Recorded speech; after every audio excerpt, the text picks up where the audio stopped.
back to my channel. It is September 1st. I cannot believe where the time has freaking gone, man. Where did August go? I don't know. I don't care because it's spooky season now and it's my time to shine. It's my favorite time. But we're going to be talking about what my favorites were in August, what I was doing, what I was up to, all of that. And yeah, so I feel like August was a really, really good month for me. I started something that I wanted to do for quite a long time and it's paying off. So yes, I like to start off these videos with my card of the month that I did at the beginning of the year, my tarot card and my oracle card, and then we're going to talk about my tarot and my oracle card for September and kind of my predictions. So my tarot card for the month of August was the King of Cups. And it didn't make sense until kind of I looked at the month as a whole and I understood why King of Cups was my card for August. I had to be emotionally ready for what I was embarking on this month. So I started my weight loss journey at the beginning of August. It was something that it was always in the back of my mind as something I wanted to do. I had worked on so many aspects of myself internally, with my physical world around me, my finances, my home, my emotions, my mental health. I had been working so hard on all of those things, and it was time for me to work on myself physically. But in order for me to do that successfully, I had to be this King of Cups because I had to draw from my emotional wellspring that I had created. I had to draw from that happiness. I had to draw from things that I had worked on previously to be able to push through and persevere through what I was wanting to do. And I think it's just perfect. I definitely feel like I had reached a King of Cups, or I have reached a King of Cups at this point. And I needed to do that in order to start what I wanted to do this month. And so I definitely feel like King of Cups was perfect. And then my oracle card was boundaries. And if this was not so perfect, I had to set so many boundaries for myself with food, with exercise, with just giving myself specific guidelines that I had to follow, and I did that successfully. And I'm just over the moon that I was able to create these boundaries for myself that were achievable, that weren't over the top, and yeah, perfect. So now my cards for September, my tarot card is the Lovers. And for me right now, I feel like this is more about committing, fully making the commitment, because I started my weight loss journey in August, but kind of more than a week in. So it wasn't the full month of August. And I was kind of like figuring things out and moving things around and seeing what worked. And I feel like this for September will just be to further that, to really make that full commitment for the full month. This will be the first like full month that I'm doing this weight loss journey. And so I think this is just further commitment to myself and commitment to what I want to achieve. So I'm really excited. So hopefully that pans out. And then we have Divine Light. So I'm going to read what the guidebook says for Divine Light for my oracle card. So it is number 27.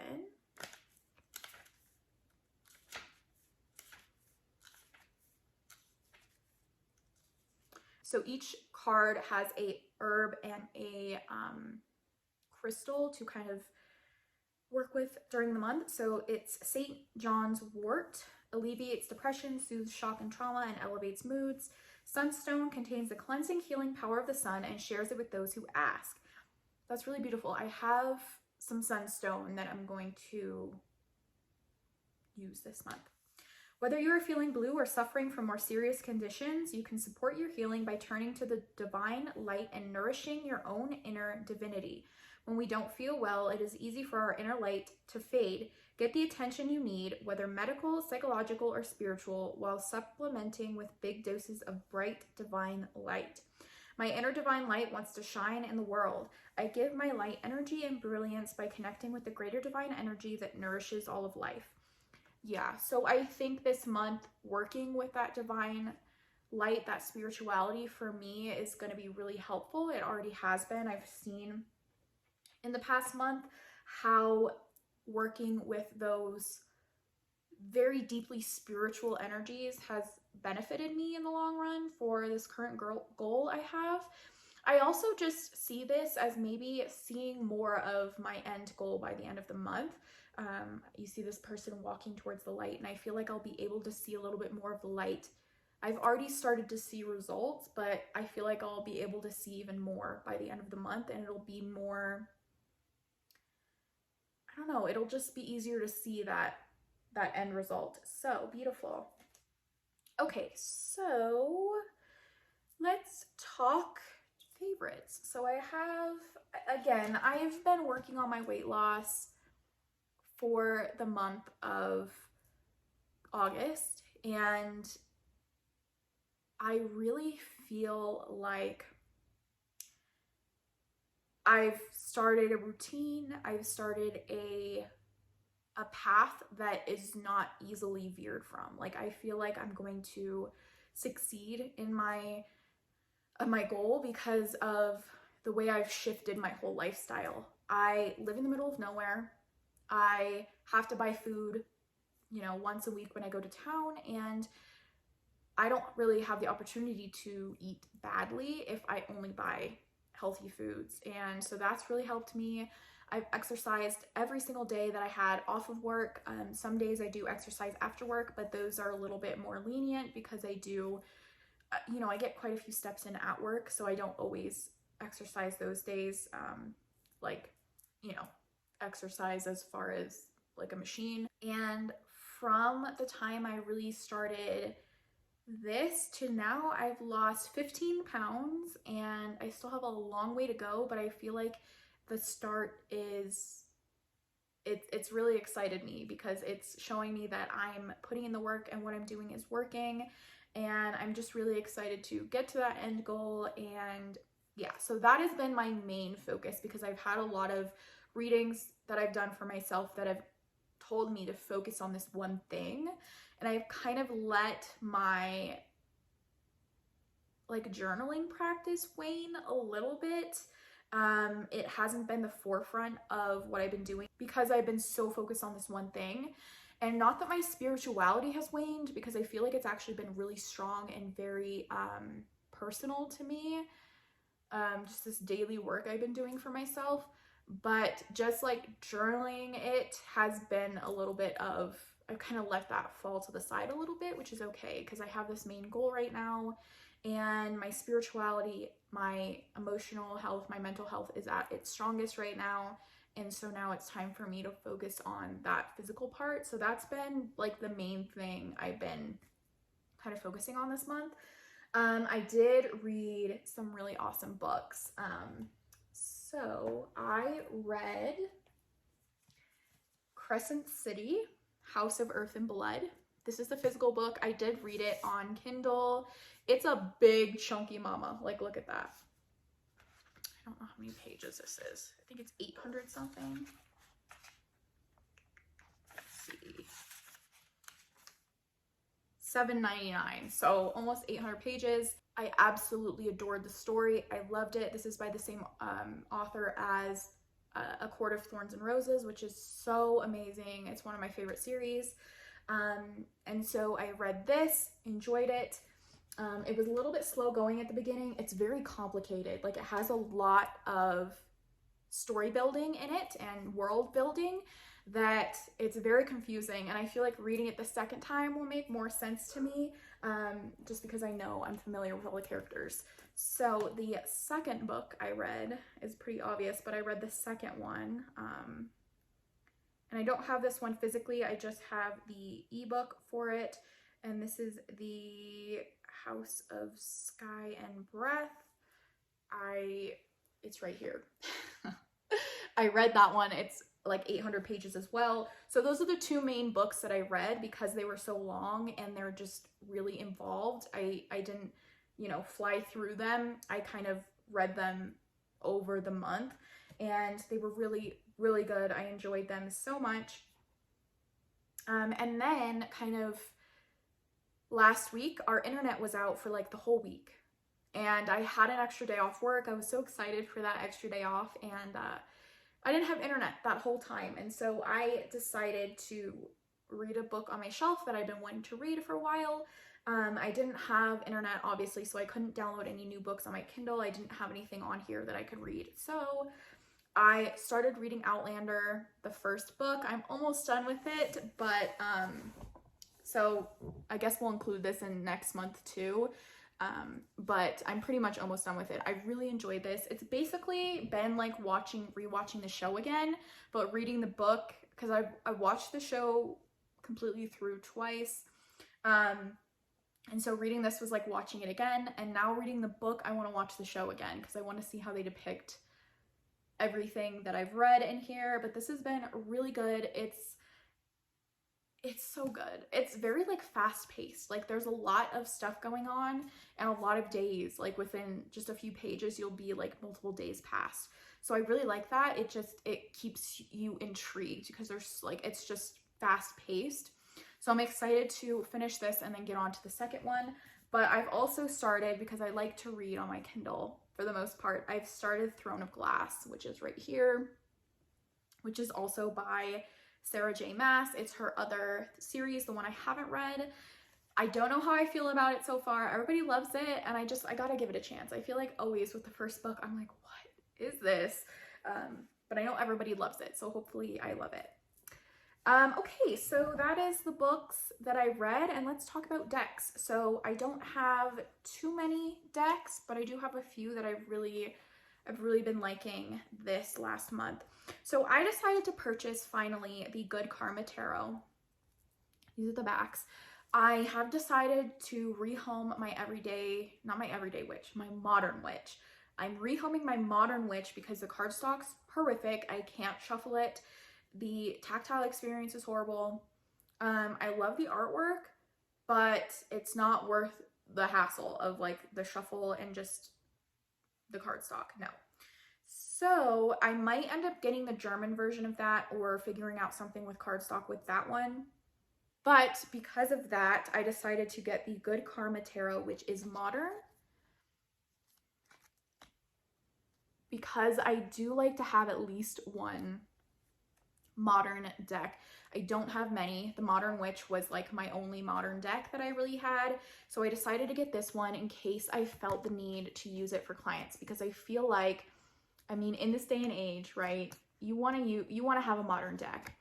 While it's not my style, having a modern deck is just, it's a beautiful way to connect with our current world. And even though I like to be in my fantasy world most of the time, I just feel like this is a really good deck for that modern spin. And it's beautiful. I love the artwork on this. I love that this has men in it because the Modern Witch had no men. And yeah, it's just really cute. And I can shuffle it. It's not like my favorite shuffle in the world, but it's able to be shuffled. So that just makes it 10 times better. So yeah, I've been playing around with this one. I haven't done too many readings with it, but I'm just really excited to have it in my collection, to have that kind of modern client deck. And this is the one that I liked the most out of like all the modern decks that are out right now. Okay, oh my god, I love this deck. Trionfi della Luna Illustrated Pits. I was like looking at all my decks and I wanted a deck that was like I was thinking, okay, if I have signature decks that I use for clients, you know, besides my Rider-Waite decks, like what would I want that kind of really portrays me, my weirdness, and it's just a really good reader, and that's this one. It's so good. It has that creepy artwork, and I I just got Deviant Moon as well, which has a whole different vibe to it. This one is so just good for readings. It reads so well. It has hope in it though. Like the Deviant Moon is very dark, it's very shadowy. This one it just reads like a really good, well-rounded deck. Like it's not too happy and it's not too sad. So it's just perfect. I love this deck. It's one of, I feel like, just the decks that kind of embody me and who I am. Same as like Green Witch Tarot. Like I want a super witchy, spooky tarot deck. Like if the people who made Seasons of the Witch Samhain came out with a tarot deck that was themed around that, that would be my perfect deck. Like I would probably just get rid of everything else because that would embody me, you know, perfectly. But this one is pretty damn close. It just doesn't have that like witchy aspect to it, which would have made it even more perfect. But yeah. Okay, other tarot decks, and we'll talk Oracle. So the Aquarian Tarot, I just can't put this down, guys. I don't know. I thought it was so weird when I first saw it, and then I couldn't stop thinking about it, and now it's just, it hasn't left my desk. Like, I think this deck is so cool. It looks really pretty when it's all laid out in a reading. I just feel like it reads really well. It's really old, from the 70s. And it's just, I love all the different fonts on the majors. It has this character about it. So I've been loving Aquarian Tarot. And then the last kind of main deck I've been using this month is Somnia. Ooh, I don't fling it all over the place. Somnia Tarot. You'll be seeing this in my channel a lot with the upcoming videos. I don't know the order that they're going in yet because I didn't have internet and I filmed a lot and I have a lot of videos to edit. So anyways, Somnia Tarot. This is the deep soul work deck of my dreams. It reads so well. It doesn't just read dark though. It doesn't pull shadowy necessarily. Well, I guess it does. It doesn't pull dark and scary and mean and like, I don't know. It pulls deep into your soul, but not necessarily things you don't want to look at. Like I feel like this deck, when it speaks to you, you're talking about things that you've kind of come to terms with or you're ready to talk about. Like I don't feel like it necessarily brings up things that you're not ready to talk about, if that makes any sense. But yeah, I adore this deck. It's become a fast favorite. And I think I might create kind of a reading surrounding this deck or like themed around this deck for my Etsy shop for Halloween and this deep kind of dark part of the year. I want to make like a kind of soul work type reading. This is an Oracle deck, but okay, so that is the last tarot that I have for favorites. Let's talk some more Oracle. So soul cards. This is the first one. I want to get the second one. This is everything to me. Like, holy crap. I want to make a reading with Somnia in this one because together they are potent and beautiful. And I'm just really glad that I've gotten into this deck and reading this way because it's so powerful. I feel like this is so beautiful for deep soul work. It's beautiful for ancestral work, past life stuff. Like this is just so freaking good. And I want to get the second one. I'm probably going to order that today because I think they'll work beautifully together. And I want to order like a little pouch for them because I feel like this is a fast favorite and this is going to be like a main deck for me from here on out. Last deck I want to talk about is this deck is so good and I feel like I just don't use it enough, and I'm going to make an effort to have it as one of my kind of main decks. This is the Magic of You Oracle. and it is so beautiful and it has such potent messages. Let chance play its creative role in your life. It's all in your head. Be still and allow the enemy to reveal themselves. Open your arms. Let love grow. Burn away the past. So I feel like, again, this is just a really deep soul work type deck. Shadowy, kind of just, oh my gosh, I'm so excited to use this during this time of year and like theme readings around it. I've decluttered quite a few decks over the past few days that I don't use. I don't ever want to use. And so I'm getting rid of those because while I love having a lot of decks and a lot of variety, having decks that I don't use or that don't serve really any purpose for me they gotta go. Because there are decks I keep kind of only for the artwork or because I like to look at them and they make me happy, and that's fine, but I had quite a few that I just never touch. I never do anything with. And having these really deep soul work, like meaningful decks has really just made me want to like get rid of the ones that are superficial or don't do a lot for me. I do have specific decks that I use for like light-hearted, like happier, uplifting type messages, which are very specific for that. But the ones that just don't really fit into any of those categories, I'm getting rid of. So I have quite a few that will probably be going up on my Etsy shop soon. I just have to find the time to list them. So maybe next week they'll be up. But yeah, I'm just really excited to use these super deep decks and to use my spooky decks. So yeah, but those were my favorites for August and reflections and kind of what I've been up to. I want to know, what have you guys been up to in August? Can you believe that it's September? It flew by so fast. But yeah, I love you guys so much, and I'll see you in my next video. Bye.